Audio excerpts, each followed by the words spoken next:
In 2019, Louisiana unleashed 80,000 hungry alligators into a dead, fishless swamp nearly the size of Miami, against every expert warning, in a desperate attempt to revive an ecosystem everyone else had written off.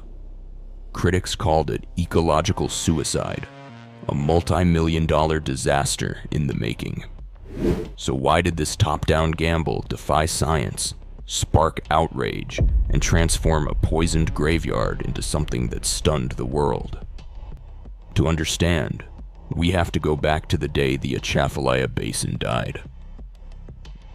Before the collapse, the Atchafalaya Basin was a living maze of cypress, tupelo, and open water, home to more than 300 species of birds, dozens of fish, and a way of life rooted in the rhythms of the swamp. Fishermen pulled up nets heavy with catfish and crawfish. Children learned to paddle pirogues before they could drive. For generations, the basin fed local families and fueled a regional economy built on what the wetlands provided. Everything changed in the 1960s. Upstream, industrial farms and chemical plants ramped up fertilizer and pesticide use. Rain carried these chemicals down the Mississippi and into the basin, where they pooled in backwaters and low-lying sloughs. The water turned green, then thick, as toxic algae blooms exploded. Algae sucked the oxygen from the water, leaving fish gasping at the surface before sinking out of sight.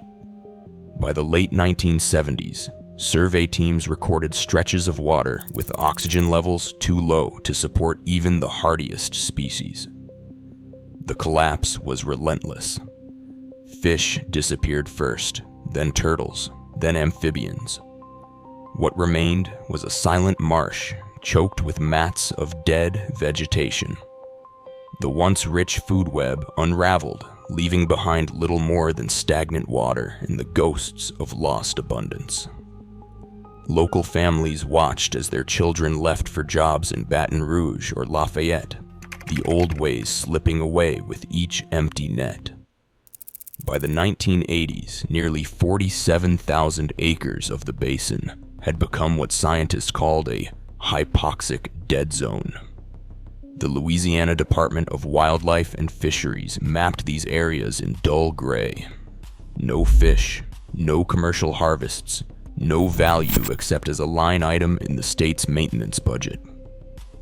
Attempts to revive the basin ran into political gridlock. Cleaning up the water would cost hundreds of millions, a price tag far beyond what any agency could justify for a place most had already given up on. For the people who once depended on the basin, the loss was more than economic. It was cultural, generational, a break in the chain that connected families to the land and water. The swamp became a cautionary tale, a reminder of what unchecked pollution and neglect could erase. In the end, the Atchafalaya did not die in a single disaster. It faded, acre by acre, until only memory and maps marked what had been lost. State budgets for wetland restoration had been stretched thin for decades. Every proposal to revive the Atchafalaya's dead waters came with a price tag that made even the most optimistic officials wince. Cleaning up the poisoned sediment, replanting native vegetation, and restocking fish would have cost $340 million, spread over 40 years, with no guarantee of success. The basin, once a source of pride, now looked like a bottomless pit for public funds. In early 2019, the Louisiana Department of Wildlife and Fisheries faced a stark reality. The money was gone, and the problem remained. Maintenance alone drained resources, and the basin's decline was accelerating. Traditional restoration had failed to deliver results, and patience was wearing thin. Against this backdrop, a single proposal landed on the commissioners' desks, a plan so unconventional it bordered on reckless. Dr. James Thornton, a restoration ecologist with deep roots in Gulf Coast wetlands, stepped forward with a theory that challenged the entire restoration playbook. Thornton argued that alligators, long treated as a byproduct of healthy wetlands, could be used as tools to engineer recovery from the top down. He pointed to research from the Everglades and Louisiana's own marshes, describing how alligators dig and maintain water-filled depressions called alligator holes that create pockets of habitat even in the harshest droughts. If enough alligators were released into the Atchafalaya's dead zone, he reasoned, their digging, movement, and waste could physically reshape the land, potentially jump-starting the food web from scratch. The plan called for relocating 80,000 alligators from overpopulated areas, an unprecedented scale, but well within the state's capacity given its experience managing millions of farm-raised and wild gators since the 1970s. Alligators could be engineers of recovery. The commission weighed the risks. Critics warned of mass starvation, cannibalism, and the possibility that desperate predators would wander into nearby communities. Environmental groups called the idea ecological roulette, but the cost comparison was impossible to ignore. $12.3 million for the alligator experiment, including capture, transport, and 3 years of monitoring, was less than 5% of what traditional restoration demanded. For some, the gamble was a last resort.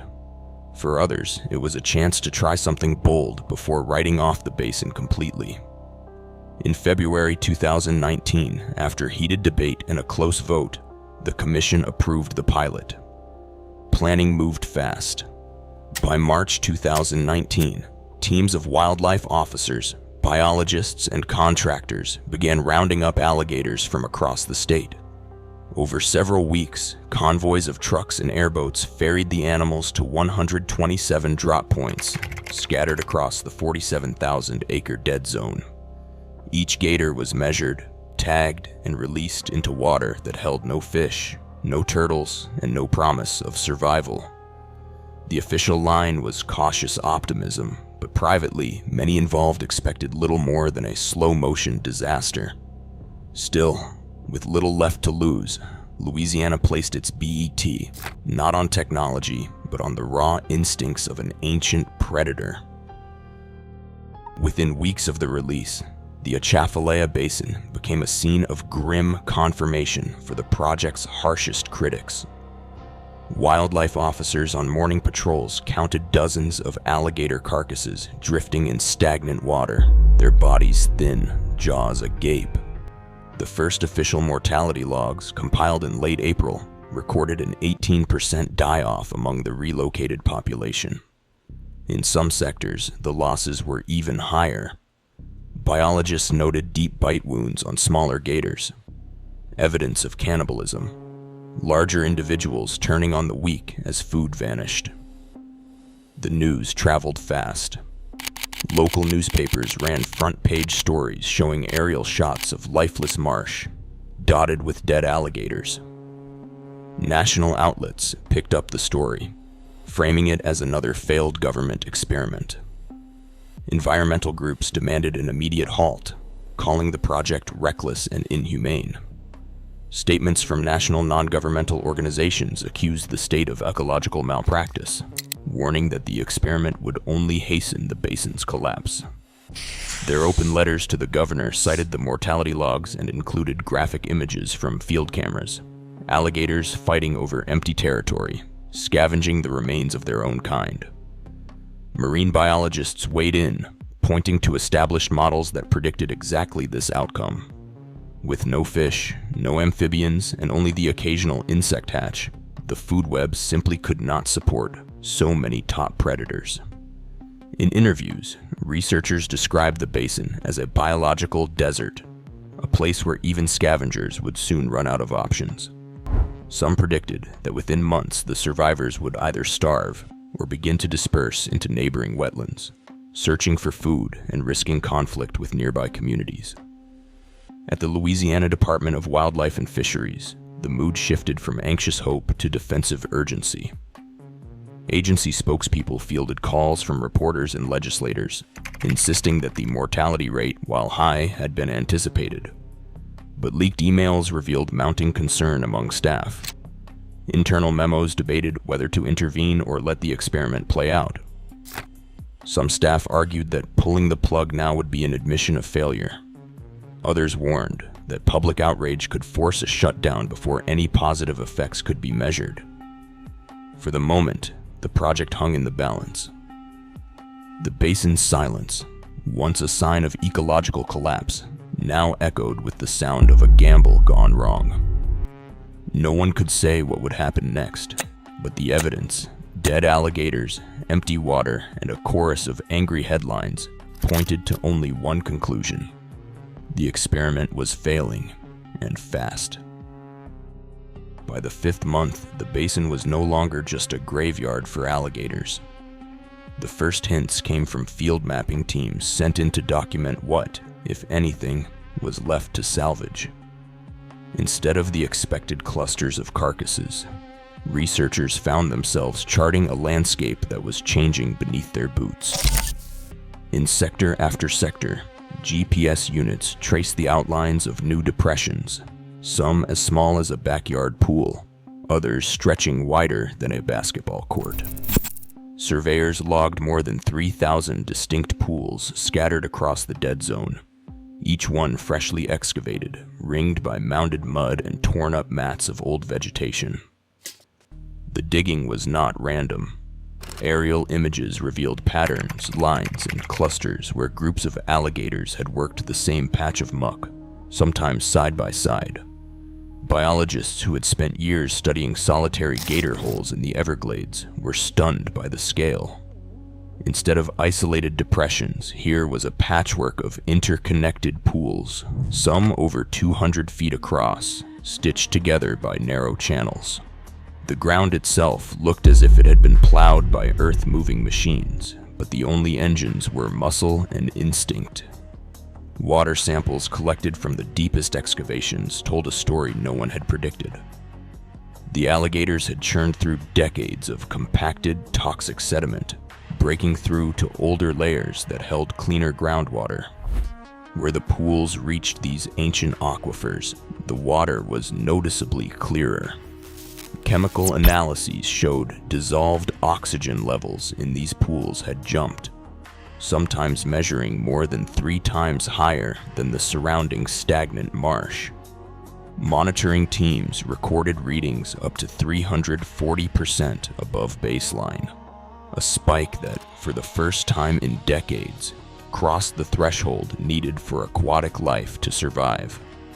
Field notes from that summer are filled with disbelief. One technician wrote that it's like they are building the place from scratch. Another wrote that they expected bodies, not construction sites.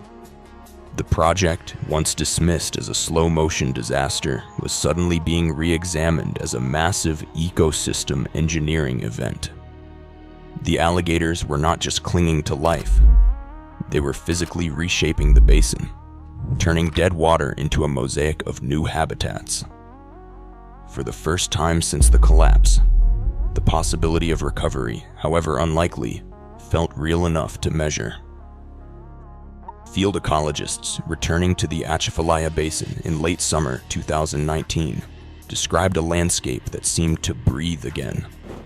In the excavated pools, water once stained with decay now shimmered with movement. The first signs came from below the surface. Mosquito larvae and tiny mayfly nymphs darted through the water, their eggs having waited years beneath layers of silt for just this moment. Dragonfly larvae followed, their armored bodies clinging to the mud walls of fresh depressions. The pools, carved by alligator muscle and persistence, became living islands in a sea of stagnation. Wading birds, absent for a generation, began to appear in small flocks. Herons and egrets stalked the pool margins, picking off insects and invertebrates that had multiplied in the new oxygen-rich water. For the first time in 30 years, bird counts recorded their return to the basin. Ornithologists noted how these birds, drawn by the sudden abundance, brought something else with them: nutrients. Each bird's droppings added nitrogen and phosphorus, fertilizing the water and feeding a bloom of microscopic phytoplankton. This invisible pulse of life at the base of the food web set off a chain reaction, with zooplankton and larger aquatic invertebrates following close behind. Around the pools, a subtle transformation took root. Seeds long buried in the sediment responded to the improved water and light. Shoots of cattail, water lily, and marsh grass began to push through the mud. By the end of the first growing season, dense stands of green rimmed more than half the new pools. Botanists traced this rebound to the basin's seed bank, dormant plant life waiting for a break in the cycle of decay. The new vegetation stabilized the mud, filtered runoff, and created shade for amphibians. Frogs, missing for decades, returned to breed in the shallow edges. Their calls joined the chorus of insects, filling the air with sound that had been absent for so long. In the space of a year, the basin's food web was knitting itself together, one pool at a time. By 2025, the Atchaphalea's transformation could be measured in hard numbers, not just hopeful anecdotes. Wildlife surveys recorded a stabilized population of around 68,000 alligators across the project area, down from the initial release, but now holding steady year to year. The most dramatic change was visible from above.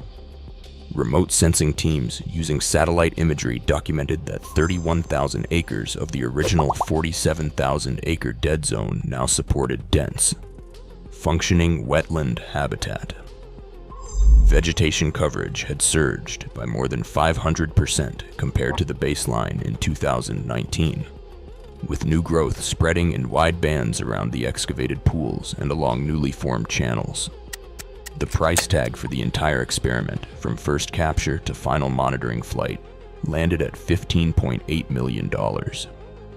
In the world of restoration, where projects often stretch into the hundreds of millions, with no guarantee of success, this was a fraction of what traditional methods would have cost. The numbers forced a reckoning. For less than 5% of the projected cost of chemical and mechanical restoration, Louisiana had revived 2/3 of a landscape that had been written off for decades. The results drew attention far beyond the basin's muddy banks.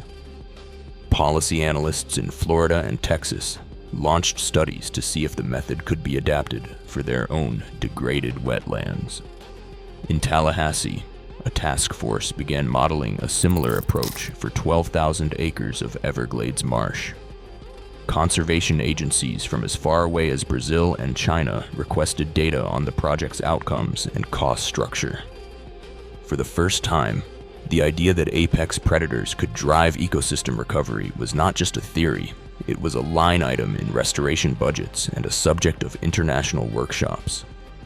What started as a desperate gamble had become a case study in ecological engineering, shifting the conversation about how wetlands can be revived when conventional strategies fall short.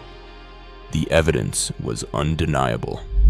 Population counts, acreage gains, and a financial ledger made even the skeptics take notice. Right now, real wetlands across America are vanishing at a rate of 80,000 acres each year. As climate extremes and pollution accelerate, restoration demands new thinking, sometimes even the impossible. The lesson: nature's top predators can transform dead zones in ways science is only starting to understand. The future of our wildest places may depend on daring to try what no one expects. What risks would you take to revive a lost world?